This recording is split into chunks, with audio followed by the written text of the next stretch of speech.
Have you ever found yourself standing in a bookstore or scrolling endlessly through websites overwhelmed by the sheer number of options? Or perhaps you've invested your time and money into a book only to get disappointed by the lack of value it provided?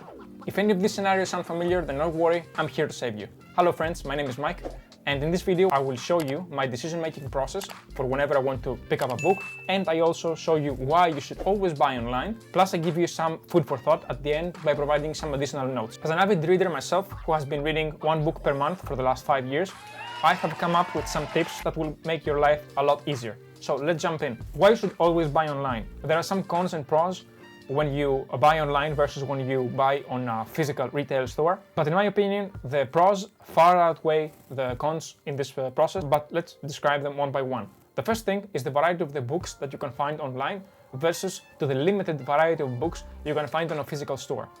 Also, you can check online and you don't have to go actually to the physical store and only to find out that the book you were interested in is not available there. So variety is the first reason you should always buy online, but it's not the only reason. Convenience is number two. You can view a huge variety of books while you're sitting at your house, while drinking your coffee, in your pajamas. Another reason is the price. Online stores will provide always a cheaper price than what you could find on a physical store. Another reason is the availability of the book. You can check online if a book is available, and you don't have to actually go to the physical store to end up with the book not being there.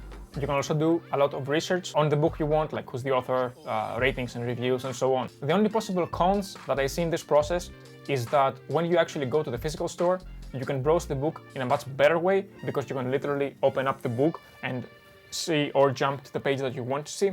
And the other two pros of actually going to the physical retail store is that you save on shipping costs and you also save on shipping time. Just pick up the book from the shelf, you go, you pay, and you have the book that you want. So now that we have seen why you should always do your research and buy the book online, now I'm gonna guide you step by step, and I want you in the beginning to open two websites. Those two websites are Amazon and Barnes & Noble. Now it doesn't matter that Barnes & Noble may not sell all over the world, doesn't matter where you are. Currently I am personally located in Europe, and I'm not even sure if Barnes & Noble sells in Europe, but I want you to open those two pages and you'll see in a minute why. So we go to Amazon. I want you to go to the search bar and type the words book, hit enter, and as you can see here in the left side there is this column. You can choose the category of books that you want. Personally, and for the purpose of this video, let's choose my own personal favorite, business and money. So we go here. As you can see, Amazon has already some recommendations, and you can find the recommendations of Amazon in the top rated section. Let's hit Atomic Habits, for example. You can of course do this process that I'm about to show you again and again until you end up with the book you want, but for the purpose of this video we choose Atomic Habits. So what do we need to do then? Then we want to hit the look inside feature that you see above the book. Now this feature is not available on every book on Amazon, but this is why we have opened the Barnes & Noble website. So if this feature is not available, you can always go and search it in Barnes & Noble, because our main goal here is to see the contents of the book. And why is this? Because a book will have a main idea, and this idea will be broken down into further sub-ideas, if we can say this, like this. And of course, these sub-concepts are none other than the contents of the book. So our main goal is to see the contents of the book. And this is what I'm showing you here. You can hit look inside, and you can go here and see the contents of the book. Also, you can go to Barnes & Noble. As I said, this feature will not be available, so go to Barnes & Noble and click this arrow down here, and it will also allow you to see the contents of the book. Here, you can see the contents. Seeing the contents of the book is very, very important because, as I said, various books are written for different levels of readers. So if you are, for example, an intermediate reader, what you don't want to do is be reading a beginner's book, and you can see this by checking the contents of the book. The more you spend in a specific category of books and you read again and again and again, the more experienced you will become, and some concepts, after some time, they will keep repeating themselves and keep repeating themselves. So when you are trying to find a new book, you want to find new ideas, and you cannot do this if you end up reading the same stuff and the same things all over again. And you avoid this by reading the contents of the book. So we saw how to find the contents and the main idea and the main sub-idea of the book. Let's move on to step number 2, and that is check the ratings and the reviews of the book. Let's go down here at the bottom, and here you can see that this book has 107,000 reviews at the time I'm recording this video, and it has 4.8 stars out of 5. So how much is a good rating? Usually try to pick up a book that has more than 500 reviews and with a rating of above 4. That should do the trick. Of course, we're talking here Atomic Habits about an international bestseller, so yeah, that's a fantastic book, obviously. And I suggest everybody to read if they haven't read it yet. So after we do this, some of you may want to actually go ahead and read the reviews.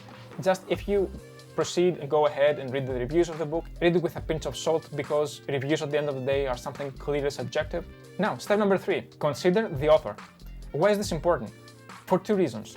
The first one is, if you read a specific book from this certain author, you may enjoy the writing style, you may enjoy the ideas, the way he explains things. So chances are that if you enjoyed one of their books, you're going to enjoy other books that they have written. So go and check what other books the same authors have written. And of course, the second reason why you should always review an author is there are a lot of people out there that I call them fake gurus, telling people what to do when they have not actually done this themselves. Last week, I ran across a book on relationships from a lady who was divorced 3 times. And she was giving advice. Yeah, not the best idea. This is the decision-making process. Now, some notes that I promised you. One is that you should consider always the date the book was written. Now, of course, the date doesn't always apply for all categories of books. For example, you may read a psychology book that was written in 1940 by Carl Jung, and the things that you read there are going to be perfectly applicable today. You can read an ancient philosophy book from 2,000 years ago, and the things that it says in there are still applicable today. Of course, I understand this, but when it comes to the category that this video is mainly focusing on, like business, finance, entrepreneurship, or generally other science books that contain information, then perhaps reading a book from 5 years ago is not your best go-to action, because it's not going to be updated and it will not contain the latest data, the latest information, the latest business model, and so on. Personally, I never read a book on business, finance, or science that is older than 5 years ago. And remember, the internet has speeded up so much the processes that knowledge from 2 years ago is considered obsolete. So always consider the date the book was written. Now, the second tip that I'm giving you is that it is okay to stop reading a book. There will be times that no matter what you do, no matter if you follow the step-by-step process that I've given you above, you still end up with a crappy book in your hands. But my note here is to do not continue to read the book. Just put it aside, move on, respect your time, your future time, and go and pick up another book and start reading it. I know you have wasted money. Don't punish yourself by saying, no, I paid this money, I'm gonna read this anyway. Do yourself a favor, leave it aside, go buy another book. And the third and final note that I have for you and tip is to explore the concept of speed reading. I will not go into too much detail on what speed reading is, but I'm going to give you the general overview. So speed reading is a technique where you don't actually read all the book, you don't read the entire page, but you read specific areas and specific phrases and paragraphs of the book, which basically summarize 80% of what is included into the page. This is a very, very time-efficient technique to get the most out of the book. And clearly, I understand you don't get 100% of what is in the book, but you get like 80% of the value of the book. And you do that for a fraction of the time. So for me, it's a win-win situation. I do it all the time because it allows me in 1/5 and 20% of the time that it would take me to actually read 100% of the book to get 80% of the value. And that's something amazing. Because imagine, I am reading in the same time that it would take me to read one book and get 100% of the value. I now read 5 books for 80% of the value. That's like 4 times more value coming from 5 books if I'm speed reading compared to if I only read 1 book. So there you go, friends. This is my decision-making process for whenever I want to choose my next book. I also gave you some notes, which hopefully will be food for thought.